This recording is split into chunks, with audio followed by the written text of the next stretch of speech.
Good morning. Thank you for joining us this morning. We are live with Eva Vega-Olds. She's going to talk to us about cancel culture.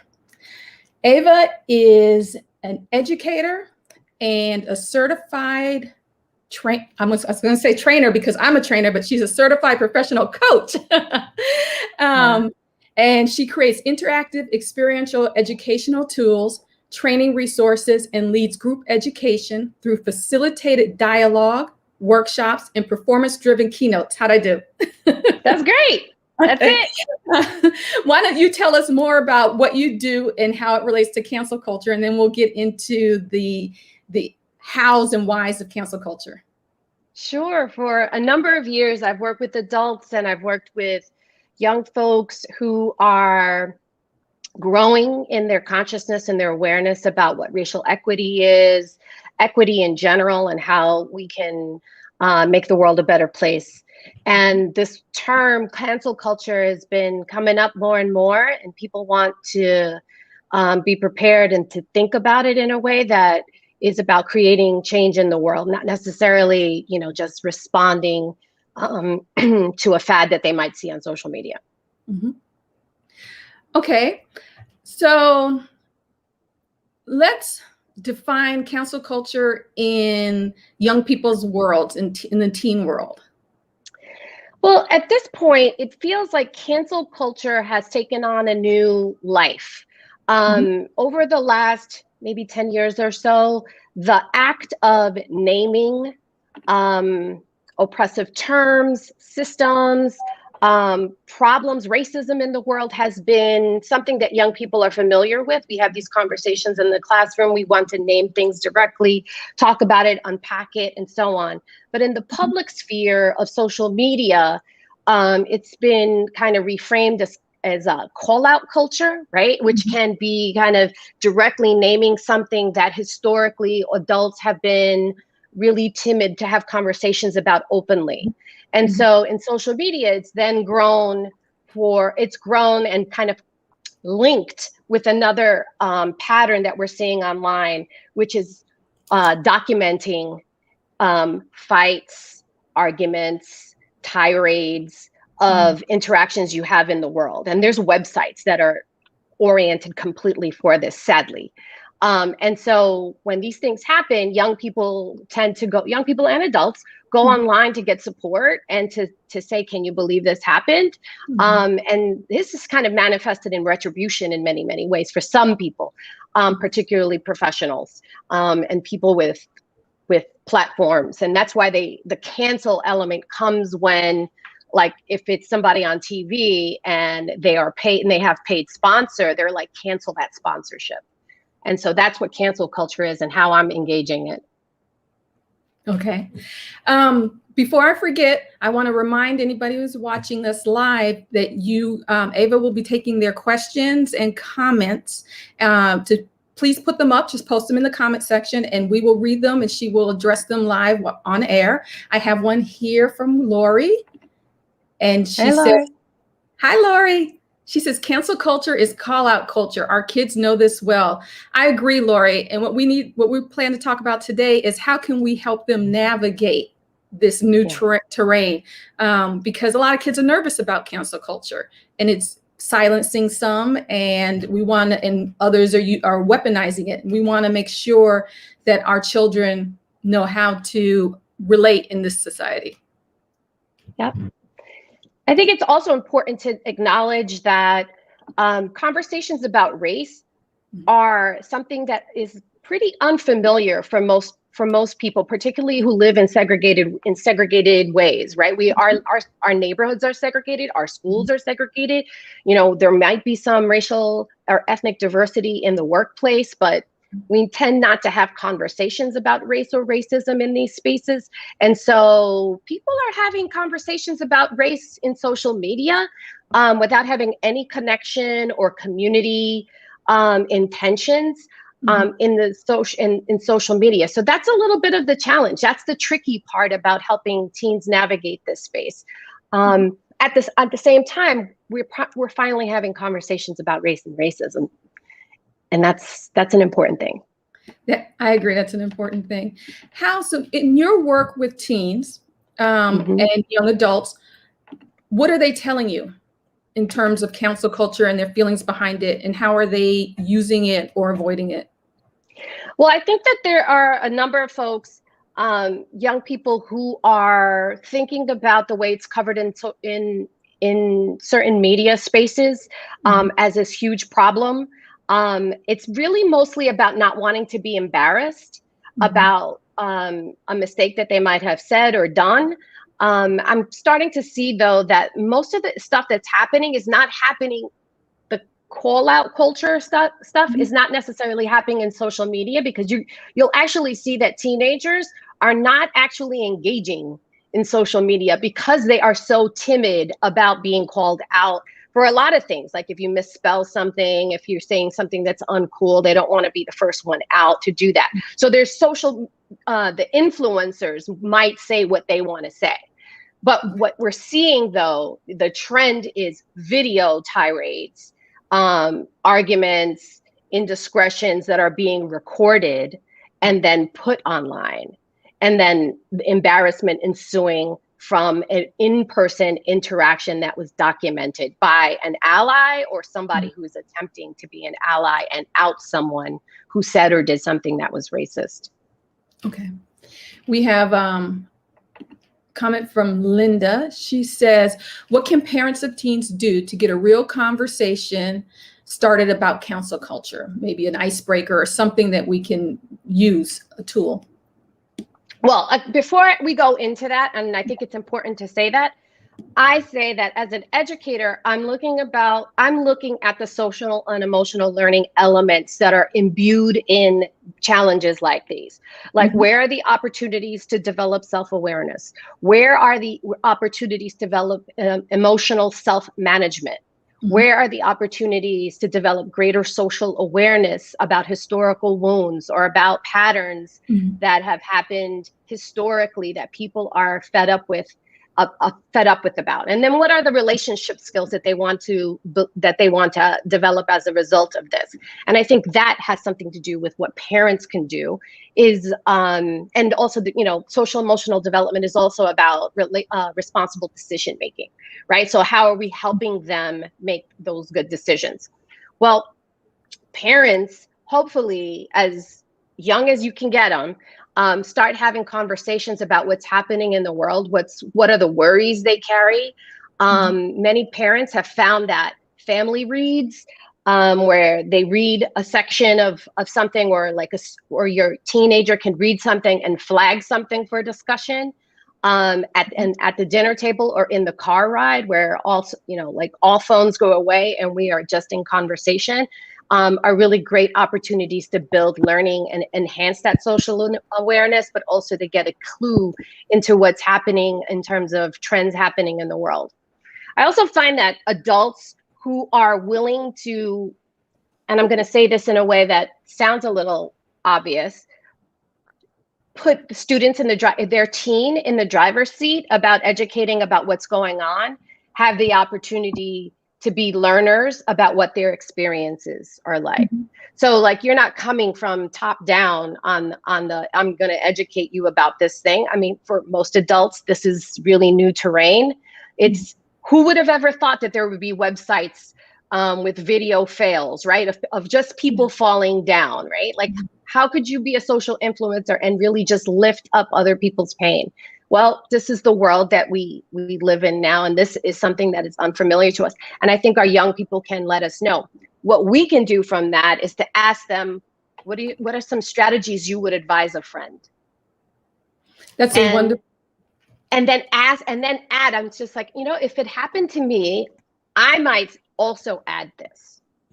And start and from the side door, giving some advice and some adult context for what they could add. Thank you. So when you opened, you talked about wanting to get to know how the teens are feeling and the emotions behind situations. What are the pluses and minuses of cancel culture, if there are any?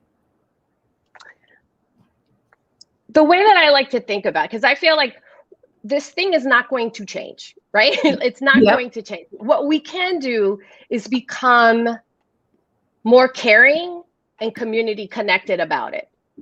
Okay. And so I'm finding that some people gravitate towards posting videos of tirades or, you know, like, and I'm thinking of like people like that have been like called the Karens, right? People who are engaged in a like highly charged moment where that quickly de-escalates into something racialized or racist. And people of color are finding that they are not getting a lot of support, you know, with the store managers or getting support from other people who might be there. And so they go to social media and they gravitate towards a community that's going to empathize and connect.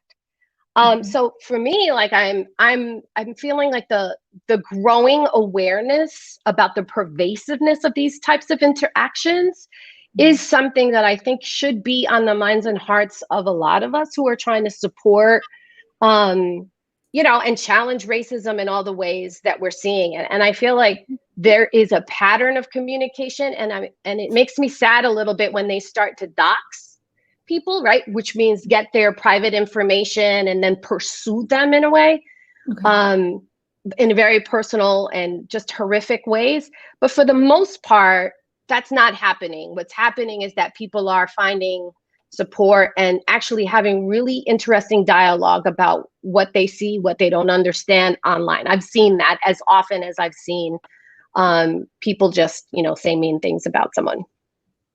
So that's good news then. People are using the same tools that one is using for negative cancel culture to find support and to provide support for those who have been targeted.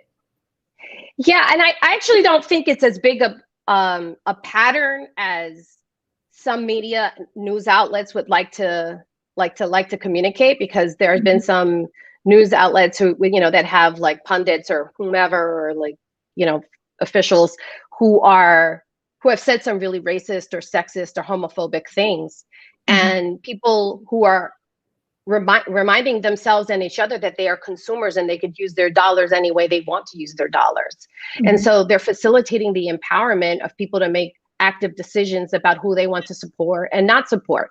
And that element of that dimension of activism has been really key in removing certain folks who probably didn't espouse the values of the brands that were investing in their airtime. Okay. Now, what do we say to teens who say, well, everybody has freedom of speech, free speech in this country, at least? It's true. Like we do. We have a freedom of speech. We don't have a freedom for outcomes. We don't have, you know, like you could say whatever it is you want. And, you know, the freedom of speech is intended to protect us from persecution of the government. It doesn't mean that other people won't judge you or be confused by or have great difficulty with the things that you do or say. And so that's, you know, there's a line. And I feel like this is the part where we say to young folks, just because you have the right to say it doesn't mean it is right to say it, and that your intention to be free does not necessarily mean that there will be free from a negative, hurtful, or harming impact to other individuals or communities. And so this is where we can help them grow a greater social awareness about hard histories and patterns, racial patterns that have happened in the United States and everywhere. We help them become better, responsible humans, right? Who are like attached to who are being who they want to be at their core, not just who they want to be with their surface impulses. Okay, thank you. I have a comment here. Marie says, can you speak into how the online cancel culture seeps into face-to-face social interactions in school settings? Oh, that's a great question. How does it seep into? Well, it's part of the reason why most schools are telling young people not to bring their phones out of their locker. And that's a little bit of the difficulty, because there's a lot of parents who expect their child's cell phone to be on them. And so when we tell a student your cell phones have to be away, it's in part to kind of imbue a little bit of a sense of privacy, because young people are using them to document difficult moments. And so like, I think that not so much that is about quote unquote cancel culture, but it's about trying to stave off this trend of documenting people without their knowledge. And sometimes it's about recording people in an antagonizing way, because people are entitled to their privacy, but with the cell phones ever present, it becomes really difficult. And so I don't think that the quote unquote canceling, I think sometimes what's happening with in-person conversations, right? So we'll have conversations that might be difficult in nature. And the point of it is, we're not always going to have conversations where everyone agrees, and sometimes we're going to disagree. And the teen years and adolescence as well, like it's important for their friends to feel like their friends have their back.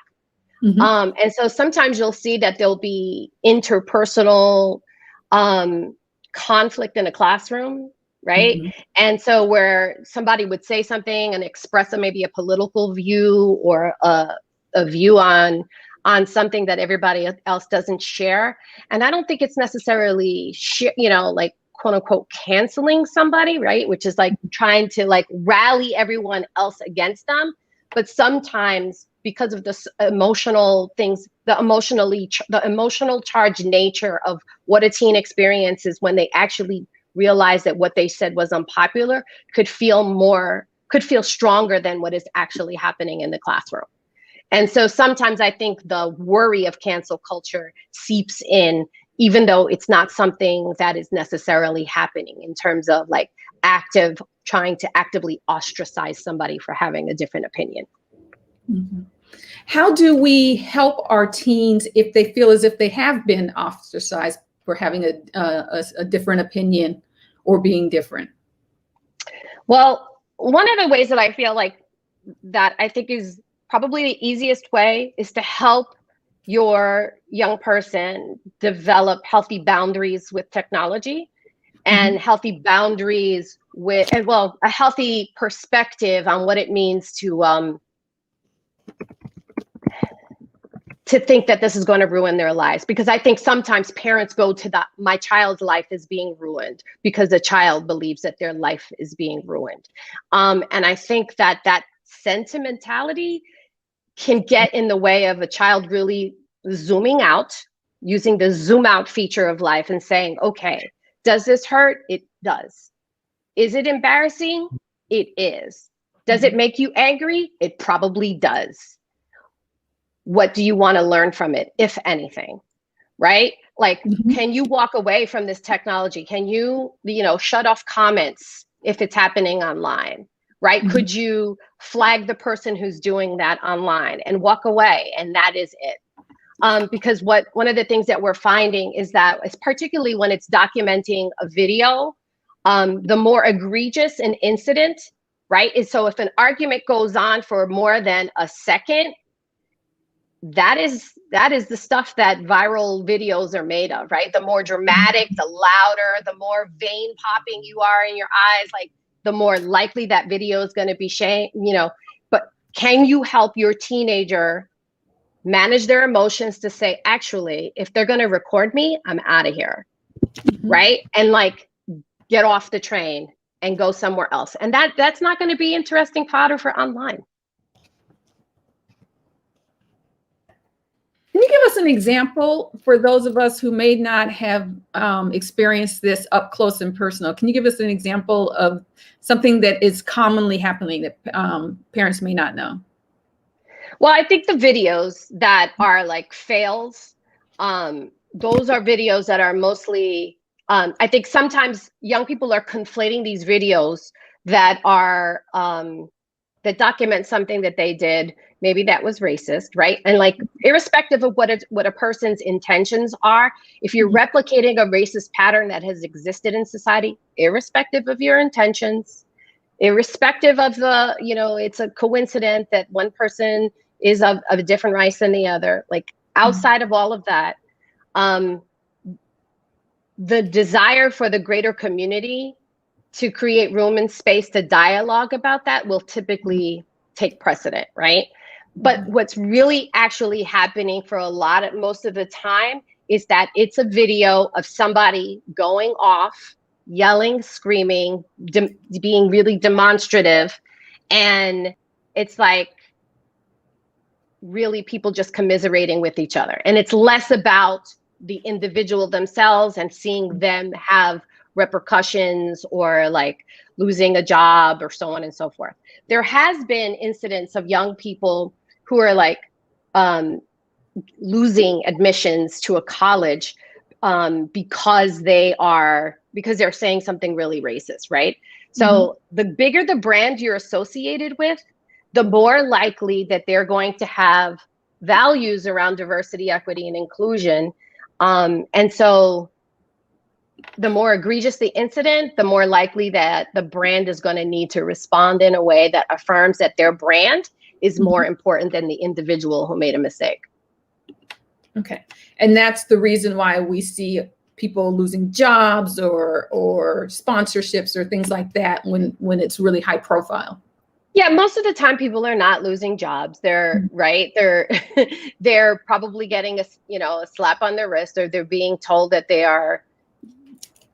they need to investigate an issue and nothing is actually going to happen to them. There have been some very high profile folks who have lost their jobs.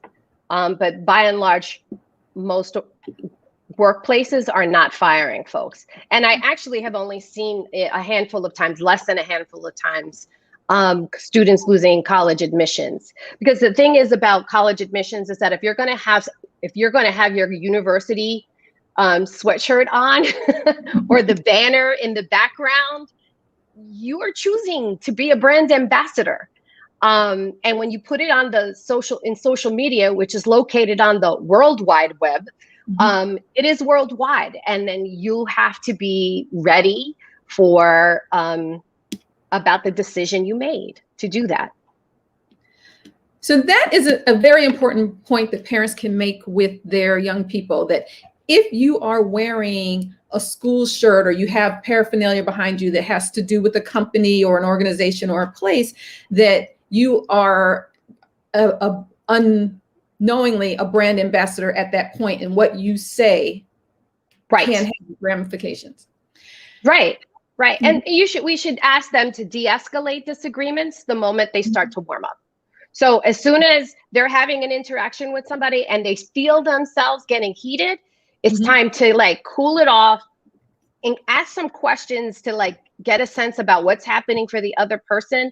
And that's all about social emotional learning and self-management, recognizing that you're heating up and you don't want to be that way. And that's about a communication abilities. The healthy perspective was something that I already talked about. And I think that, and from the core of it is really understanding having a greater sense of social awareness about the patterns that are typically the ones going viral, right? It's about using a racial epithet. It's about, invoking a stereotype and demonstrating it with your body. Like those are the things that are getting shared because they are egregious. And if you don't have an awareness that those things are egregious, blackface, for example, right? Like if you, and other racial tropes, like if you are not aware that these are historical patterns that will always get shared, then, like we put our young people at a disadvantage because they have the opportunity right then and there to stop the pattern by never doing it in the first place. Okay. And there's a difference between doing something historically egregious and making a mistake. Yes, of course, absolutely. But, like I'm starting to see that, like, particularly like in the college space, right? Like there are patterns where certain themes for parties will be racially charged and full out racist if you understood how racist it is, right? So if you go to the hip hop party and you choose to paint your skin black, right? You've now invoked a historical trope. Now you have like joined with history, even though you don't have an awareness that you can dress like, like your favorite rapper if you want to. absent of that and absent of other racial tropes that might be a part of that. So like having a greater awareness about what those things are and not stepping in it, like the bad is a really great way to never get in trouble to begin with. So let's use the example of the hip hop party. It's happened. There is controversy all over campus and neighborhoods and stuff. How do we help our teens invoke and participate in the spirit of true dialogue? Now they've got to have difficult conversations at school and home and in the neighborhood. How do we guide them? I think one of the things that we could do is like, as parents can say, hey, I heard this thing happened. What's your take on this? Right? Like I heard there was a party where some people dressed in a really racist way. What's your take on it? And they might just say, oh, it's not like, that doesn't really happen. And be like, and you can say, oh, actually, no, it happened at Stanford and it happened at this other school in Oklahoma. So I know it's a thing, but what's your take on it? And then you say, do you feel like, where do you feel the line is between being fun and being racist? And having that conversation, because they'll have that conversation and sure, they might roll their eyes, sure, they'll half listen, but when it's time to make a decision, your words will be present with them and they'll have some knowledge and some conversation. I mean, there are some young folks who grow up in households who feel like everything is quote unquote politically correct. And politically correct is about personal competencies. It's about professional competencies. And sure, again, it's not freedom of speech. Freedom of speech doesn't mean that you will not have freedom from repercussions or freedom from people having their own opinions about what it is that you do, right? Or standing outside of what your morals and values are. You certainly have those freedoms. But we have to help them navigate those conversations before they come up. And there are plenty of, you know, like if you Google racist college student, you will come up with lots of examples, right? Or racist high school students, you will come up with lots of examples of young people making horribly awful mistakes. There was one student who was singing a racist song that was a song passed down from, he was a part of a Greek letter organization. And the Greek letter organization had this historical song that they sang that was racist and used the N-word and like had other kind of things inside of it. And so he sang it on a bus and a student who was not part of their Greek organization, a white student, recorded it and put it on social media. Like, can you believe racism like this still exists? Now, is he doing it to take this kid down? No. Did this kid have repercussions? He sure did. And so, you know, the best way to prevent this is to have greater awareness about all of the social things that are coming to them.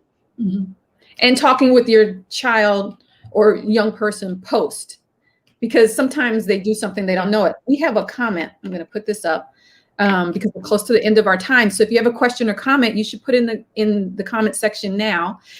Kim says she loves that. She loves the comment you make, speaking it, whether they appear to listen or not. But when it comes up in their life, they'll have your words in their heads to call upon. She loves that. And isn't that what parents, we all cross our fingers and hope for, that all of the talking we do at some point when it's needed will surface in their conscious? Right. And as an adult, your parent is still in your head, right? And you say things and you say, I can't believe I just said that. I'm my mother. Well, you got to download it. And I think that's the part. But the other thing is about the humility for parents, and that we're great. Like there's so many people right now are growing by leaps and bounds in their, not only their racial sensitivity, but also in their awareness about what are the issues of impacting communities that they are not a part of, and be a part of those conversations, or at least be privy to them and make yourself aware of it, just so that you can deeper your toolkit and your deepen your understanding to help support your young person. I like that. The humility for the parents. And I'm typing it as we talk. Yeah, have their humility and deepen that. And like, I think when adults can model racial humility and openness, young people are going to see that actually that's an option for them, right? Because it's not about them just being adults, right? Like that, where you know everything. That's bad branding for adulthood. adulthood should be about constant learning, openness, and being and shifting into this willingly and openly. And I think that, excuse me, you've answered one of the things that I wanted to touch upon is if our young person was caught on the wrong end of this and actually did do something like sing the song that sometimes is wrote in their mind and hadn't really thought about what it meant, that modeling and then helping them learn humility, deepen it, and learn from the mistake and move forward and perhaps contribute to the ongoing conversation and dialogue in their community. Right. And it's really also about apologizing in a way that demonstrates that you've reflected on it and that you have a clarity about how it's outside of who you want to be or what your values are or what you hope to value in a greater, more, like in a better way. And so I think an apology that is real is always going to be accepted, and for most people it will be the thing that accept. But also, like, we have to remind people that you are not your worst mistake. You are not your worst mistake. And there's plenty of us as adults who would love to walk back a thing we said or a thing we did, and reminding them that you are not your worst mistake, and that the future will probably be better because of this learning moment. That's wonderful. That's beautiful. The future will be better because of this learning moment. We've come to the end of our time and I don't see any more comments. What one takeaway, if we don't remember anything else from this half hour, what one thing should we adults with teenagers in our lives remember? I think that when they see you wanting to learn about race and racism, they'll want to learn about race and racism. When they see you open to learning, you can read Stand from the Beginning by Ibram X. Kendi, or So You Want to Talk About Race by Ujoma Oluo. Like, these are, those have really great like titles on the book jackets, put them out. Tell them if they want to co-read it with you. I think those will be really great opportunities for you to spark all kinds of conversations and learn from them, and hopefully they'll want to learn back. Wonderful. Thank you. Okay. Kim, I'm gonna put Kim's up because she typed a lot and I want her to be heard. She says, maybe I missed this, but how to deal with the pervasiveness of N-word and sexist imagery in kids' social media. Example, her kid watches soccer videos that have these songs in the background. Do we tell them to turn it off? Do we put it in some kind of context? What advice? Yeah, my advice is to say, that song is really racist, and it really makes me really worry about what it is that you're watching. Do you understand that is racist? And by the way, do you know what racist means? And helping them understand that is outside of your family's values, and that when they see that, if there's a flag button, I would flag it on videos if they're on YouTube. But most of the time, you're not going to be able to filter the images and the songs that are happening. But what you can do is you can ground them in the sense of what your family's values are, and teach them to stand up for themselves and your family's values. That's a great answer. I like that. Kim, what I do, Kim says, thank you. What I do with our sons, and we have sons, is whenever I hear something, I always say, this is a great beat, makes me want to dance. And then I go into the socio-political reasons why the lyrics are kind of mortifying. Yeah, they're so tired of me doing that. But actually now they will, as they get older, they will, the tables have turned and they'll be like, oh, this song, I know it's horrible. He's, no woman should ever be asking a man for things like that, but it has a good groove. And that's the way that we do it. So that, I'm not censoring their lives, because all they'll do is then just listen to it with headphones and I won't know. Right. And like, there's a difference between playing it in the car when you're by yourself or in your headphones and putting it on the family party. Like, in the family party, you have to know there's a boundary and you want to express yourself in the way. And actually, teens understanding the difference is really important. And we don't have to judge them for it. We could just, if they know the difference, I listen to all kinds of terrible songs. Me too. And I know not to do that in certain company, right? Exactly. Exactly.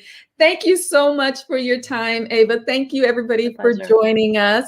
We'll be back next week with another wonderful topic and guest. Bye-bye. Thanks.